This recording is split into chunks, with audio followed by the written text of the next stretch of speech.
JET program, the Japan Exchange Teaching Program. JET is one of the best exchange programs out there.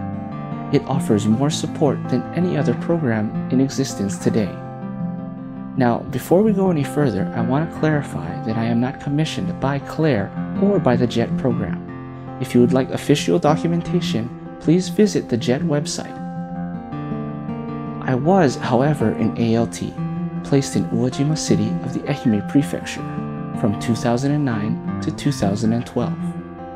During my 3 years in Uojima, I was able to experience so much, and I was able to get involved with a sister city relationship between my hometown of Honolulu and Uojima City. The JET program gave me so much. It allowed me to experience Japan and to learn more about my own culture. It truly changed my life, and I think if you're willing to open yourself up and enjoy your time in Japan, it will change yours too. Now, before we get ahead of ourselves, let's talk about what the JET program is and what your role will be as a JET participant. Okay, first things first. Before you do anything, look up the city you've been placed in. Search the net, find out everything you can about it. Google it, Wikipedia it, do whatever you can to find out information about the place you're going to be living for the next year. A good thing to do is to type in the prefecture name followed by AJET. You'll usually find that prefecture's AJET site. Also, in this day and age, you can find blogs, forums, YouTube videos, a whole bunch of stuff on people's experience on the JET program. Now, if you're one of the lucky ones that gets contacted by your BOE early, send them your inquiries. It's best to ask about what you'll need to bring, what your living situation is like, if you need to drive, how much money you should bring, and anything else you'd like to ask. After you've done your internet research, make sure you go to as many JET events in your area as you possibly can. Usually the consulates will provide introduction events, meet and greets with alumni, and other such prep events.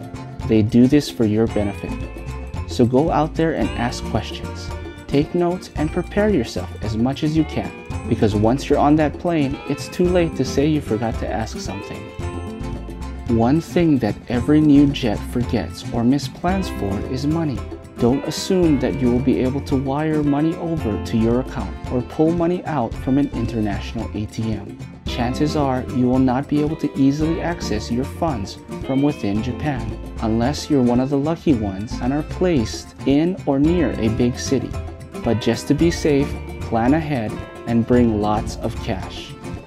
Remember, most likely you'll be strapped for cash your first month, since you'll be spending a lot of money on getting yourself settled in. In some cases, you may not have things like a fridge or washer. One thing to consider is that when you get into your city, you will have to pay for your apartment, which includes a deposit, key money, and your first month's rent. You also may want a cell phone, food, electricity, and cable. Just remember, you'll need to be able to survive 1 month with whatever money you bring, so plan ahead and ask questions. The support you'll get from your BOE and the ALTs that are there will get you through your first year. So don't be afraid, there's always someone to lean on. Another thing you may consider is getting an international driver's permit. They really don't cost a lot and they will last you for 1 year. You never know when you may have to drive. Also keep in mind, you'll be coming into Japan during the summer. It's extremely hot and humid, so you won't need to pack your winter clothes. I suggest shipping your winter clothes and anything else you can do without for a month by boat. The cost of shipping by sea is a lot less than shipping by air. Trust me, you won't need that winter jacket. You will, however, need at least 1 suit, 2 pairs of shoes, summer clothes, deodorant, and something to keep you from going insane, like a book, laptop, a photo album, or maybe a teddy bear. Speaking of sanity, let's talk about culture shock. It's gonna happen. It's gonna hit you, and it may hit you hard. Having a trinket, photo, or anything that will make you feel at home, keep you grounded, will help you from breaking down and crying in front of a bunch of random strangers. And of course, if that doesn't work, there's always the JET hotline. Remember, the JET program has a ton of support. This is something simple but sometimes forgotten. Check your passport's expiration date. If you've got a year left, it's best to renew it now, before you leave, in case you decide to stay another year or two. Another thing you may consider bringing are any medications that you will need. Refill those prescriptions or pick up a box from Costco. Just be sure to check what drugs are illegal. For example, NyQuil is illegal in Japan. Most medications are available in Japan, but just in case, bring some with you. Earlier I mentioned bringing deodorants. There are no real deodorants in Japan, and perfumes and colognes are very expensive. I want to mention that the Japanese are extremely sensitive to smells, especially your students. So use strong-smelling deodorants and perfumes with caution. Speaking of things not found in Japan, fluoride toothpaste is not available in Japan, so you might want to bring a tube or two. It's best to be prepared for anything and everything. Prior to leaving, I had created a page-long checklist of the things I needed to do and the things I needed to bring before leaving for Japan. I attended many of the JET prep events held by the consulate in San Francisco and badgered the JET alumni for tips and advice. I also checked in with the folks in Uwajima to make sure I had everything set. One of the best pieces of advice I can give you before you arrive and when you arrive is ask questions. I can't stress how important it is to ask questions if you have them. ALTs all support each other. Even those that don't necessarily get along help each other out simply because they understand what the other is going through. This is what makes this the best exchange program out there. The incredible support system. Now, when you finally arrive in Japan, you're going to have a lot of thoughts and feelings rushing through your mind. Try to stay calm. Take a breath and look around. You'll see that every single first-year JET is feeling the same things you are feeling. Get to know some of the ALTs around you. You may end up supporting each other through your first year. Now, chances are you'll have two orientations, one giant one in Tokyo, and another one later into your first month in your own prefecture. The Tokyo orientation will give you a general idea of what to expect and what to prepare yourself for. The orientation in your prefecture will give you a much more clear picture on what to expect in your area. Now, do not, and I repeat, do not go out drinking and miss any of the orientation. It's exciting to be in Tokyo with a whole bunch of ALTs, but remember, you're not here to party. It's okay to have fun, just don't go overboard. The orientation is put on for your benefit. Enjoy yourself, but don't squander this opportunity to prepare yourself for the job you're about to take on. Okay, let's talk about what JET is. There are three types of JETs: ALTs, CIRs, and SEAs.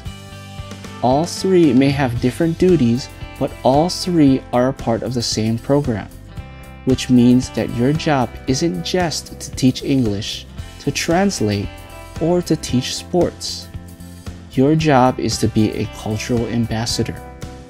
There are many cases in which you are the first foreigner that these people may have ever met. So however you represent yourself will reflect on your people, your hometown, your country, and your culture. That's a lot of pressure, but to be honest, it sounds more difficult than it actually is. Just be yourself, smile, and be friendly. You're going to have moments in which a stranger will comment on your blonde hair, or a student will ask you something really personal. Try not to brush them off, just be friendly. Everywhere you go in town, you will be recognized. You will turn into a local celebrity. Try to stay calm, be friendly with the people, smile and say hello, and you'll be fine. When it comes to going to the office or to school, Just remember that whether you understand Japanese or not, it is important to greet your boss and your coworkers. Treat them the way you want to be treated. If you're friendly and open, people will show you the same kindness. And a time will come when you'll need their help. And people are more willing to help you if you're nice to them. If you're a municipal jet, then you'll be based at the local Board of Education, and most likely teaching at the elementary and junior high school level. If you are prefectural, then you will probably be a high school jet and based at a school. You may have one school or you may have 10. You may even have a full schedule of other cultural events you'll have to help out at. If you have several schools or cultural events all over the city, then you'll most likely have to drive, or you'll have to learn how to use the bus or train system. If you drive, just know that there is a process for getting your international driver's license. If you are American, this is a very long, time-consuming process. If you are from another country other than America, it's a little bit simpler. For Americans, you will be required to take a driving course test, which means memorizing commands and the course route. If you are not from America, most likely you will need to go down to the DMV and fill out some paperwork. Either way, if you know that you have many schools, get your international driver's permit while you are in your country. This will give you enough time to schedule the test, schedule any paperwork that you need to do, and practice for the test. Check with other jets in your area on how to take the test and where to take the test. I suggest taking the test over the break. It may end up taking you a week or so to get it done. Okay, next topic, let's talk about dress code. Remember, you are working at an office from time to time, which means for men, slacks and a collared shirt. You will want to bring at least one suit and consider buying another one later on. The same could be said for women, but women's dress code can be a little bit more flexible than men's. I would, however, be careful of clothes that may reveal more than needed and clothes that can be easily pulled down. Remember, children tend to pull at clothing while playing. For both guys and gals, shorts, t-shirts, flip-flops are all a big no. When you're at your school, look around at what the others are wearing and ask your supervising teacher about that. As every situation is different, some schools may be okay with you coming to school in a tracksuit, while others would rather you come in a suit or collared shirt. I would also bring an extra pair of clothes that you can run around in and get dirty. Especially during the summer, your students will want to play with you even if it's blistering hot and you're dying from the heat. Another thing to remember is that you will need 2 pairs of shoes, one for indoor and one for outdoor. When it comes to sneakers, it's usually okay to wear sneakers at both the BOE and your schools. But remember that you may have special events and meetings which require dress shoes, so bring a pair just in case. And don't expect to find your shoe size in Japan. The shoe sizes here run very small. Okay, we've got the basics down. Now let's talk about teaching. Typically, you will not need a whole lot of materials, but always be prepared. You never know when a teacher may ask for a game or an activity. Your schools or the BOE should have most of the materials you will need. As for lesson plans, if you are lucky, you will get a lesson plan that is entirely or partly in English. But most of the time, there will be very little to no English in your lesson plan. Don't stress, just ask around. Someone will be able to help you translate and work through what you will need to do during the lesson. Now on to your students. You will typically get one of 3 types in your class: the good, the bad, and the quiet / if you call on me, I will burst into tears. The good ones will make your day. They will constantly raise their hands and ask questions, and sometimes, if you're lucky, they will be your translator. As for the bad ones, you'll have to learn how to deal with them. Typically, if you can joke with them to the point where they are friendly with you, they will usually stay in line in class. It's hard to find that balance between authority and friend. Also, it's difficult to find out how to get through to them. But don't worry, it's rare to have a class that's full of bad ones. Just try your best with them. Now, the quiet criers are a very interesting bunch. You'll usually get at least one in each class. They will sit quietly, either doing nothing in class or taking notes and never speaking. The minute you call on them, or if your teacher calls on them, they will start crying and it will get very awkward. The best thing to do if they start crying is to not force them to answer the question. Just allow them to sit down and they will usually stop crying. Just know that it's not you, it's just that they get nervous in front of the class.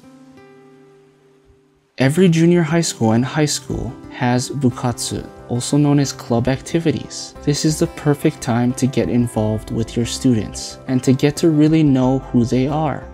Now, you don't have to join a sports club, but it's a good thing if you do. The kids will talk with you more and it will be easier to work with them. Even in the elementary school level, getting involved with your kids during lunch recess is a huge plus. Just do what you can to get to know your students, and it will go a long way.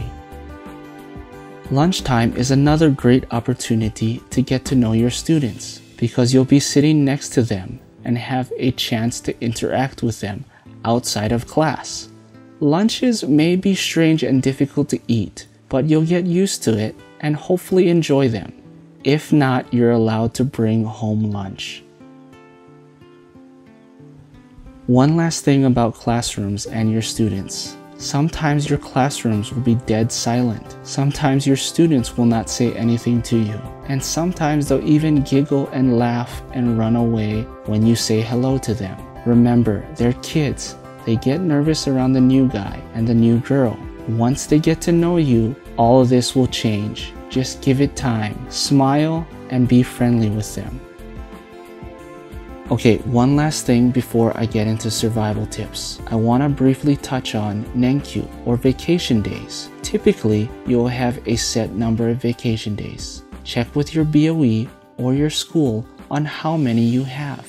Just know that you will want to schedule those vacation days in advance, and try to look over your schedule first. Look for the schools that you may only visit once a month. It's best not to schedule the time during those visits. You will be able to do it, but just remember, you only see those schools once a month, and you may not be able to reschedule a visit, so you will miss out on a whole lesson. You will not be able to see them till the following month. Okay, that's a quick overview of what your jet life will be like. Remember, ask questions. Everyone is willing to help you. And all jets know what you're going through and they will be there to support you. Also, get to know your PAs and RAs. You may end up needing their help in the future. Okay, I want to move on to tips. I know I've thrown a lot at you right now, but I just want to give you some information about surviving your first year on jet.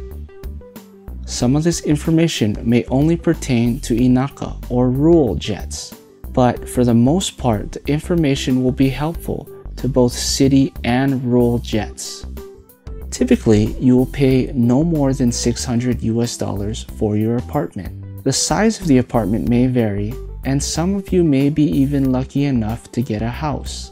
But this is your typical apartment size. Things to know about both houses and apartments are to turn on the hot water, you must switch on the water heater. Be sure to check your burners in the kitchen. You'll either have a gas burner or an IH, instant heat burner. The IH burner takes special pots and pans, so just be aware of that before you go out and buy pots and pans. Garbage is separated quite differently from the Western world. Someone in one of the orientations will explain this, so I won't go into detail. Just know that there will be anywhere from 3 to 6 different garbage bags. Each bag is for a different type of garbage. Helpful tip, do not throw all your trash into one big bag and separate it later. It will get very, very messy. Keep in mind that housing in Japan typically does not have any real insulation, which means extremely cold winters and extremely hot summers. The walls are paper thin and the windows do very little to keep out the cold. So make sure you have a space heater for the winters and a fan for the summers. In Japan, it is common to find an AC unit already installed in your home and apartment. This unit usually acts as both a heater and a cooling unit. Just be careful, your electric bill will skyrocket if you're using the AC every day. On the subject of saving money, locate your nearest 100-yen shop. This dollar store will save you a ton of money. Ask your coworkers about sale days and weekly specials at the market and other stores. A good thing to know is that most supermarkets will drop all pre-made foods down by around 50% after 5. But be warned, there will be a ton of elderly people waiting for this, so get there early. Be sure to ask your coworkers and fellow ALTs about shops, eateries, and entertainment in your area. But also do some exploring on your own. Get on your bike, your footmobile, or if you're lucky, your car, and drive around town. I'm sure you'll find so many things and learn a ton about your new home. If you are in the inaka, the countryside, there is a strong possibility that the ATMs in your area will close. Operating hours may differ, but to be on the safe side, try to get your banking done well before 5. On that subject, remember, Japan is still very much a cash country. Credit cards, unless you're in a big city, are useless pieces of plastic. As for transportation, the train lines will be very, very helpful. For rural jets, it will be extremely simple, typically 1 or 2 lines, but there will be no English maps. For city folk, you may have a more complex train line, but it may also be in English. My area had 2 lines, the local and the JR, and my town was the last stop, so it is extremely easy to figure out how to get home. Now, for you East Coasters, or anybody who comes from an area that has 4 real seasons, you'll understand the drastic changes in weather. But you may not be prepared for just how hot and humid Japan's summers can really get. A lifesaver for me was a pack of wet naps. These are called Gatsby Ice Type wipes. They are body wipes that have menthol in them. They keep the body cool and keep you from feeling like a sticky mess all day. Another summer lifesaver was Uniqlo. Uniqlo is a Japanese clothing company, and they sell a clothing line called Dry. There are several styles to this particular type. There are shirts, underwear, and pants that are meant to breathe better than normal clothes and also wick away sweat from your body. During the winter, there is a winter version called Heat Tech. They will keep you nice and toasty during those freezing cold days in your classrooms. Okay, this is probably the best piece of advice I can give you for living in Japan. Make Japanese friends, and not just teachers. Do not be a jet who only hangs out with other jets, because here's the thing. Jets will not be in Japan forever. And come changeover time, you will see a ton of your friends leave. I'm not saying don't make friends with jets. I'm just saying make friends with people in your community. This is what you are here for, to learn a new culture and share your own. Plus, think about it. What is the best way to learn Japanese? By hanging out with people who only speak Japanese, or by hanging out with people who only speak English? All your friends don't have to be Japanese, But with that being said, not all your friends have to be only English-speaking people. Okay, one last thing, and this is totally up to you, but be careful how you hold yourself during your free time, especially if you are a rural Jet. I'm not saying don't have fun, but be careful. This is a small town and word travels fast. If you don't want to be known as the crazy foreigner, then be careful what you do and where you go at night. You are a borderline celebrity and you will be recognized everywhere you go, so just be careful. Well, that's all I have to say. I hope this helped and I hope I didn't scare you off. This is a wonderful program, and whether you decide to stay 1 year or 5 years, just know you are part of something special. You will forever be a part of a worldwide community. No matter where you go, when you run into a Jet, the both of you will have shared an experience that no one other than Jets have had. You didn't just live in Japan, you didn't just teach English. You were something special. You were something so much more. You became a part of a community. You became a part of someone's life. You helped show someone a world, a culture that they may have never known before. When a student or a member of the community walks up to you and says thank you, you'll understand what I'm talking about. The groundwork and support are all in place. It's just up to you to do your very best to represent your country, your culture, and yourself. If you open up, be friendly, put your heart into it, you'll do fine. Enjoy your time on the program and good luck.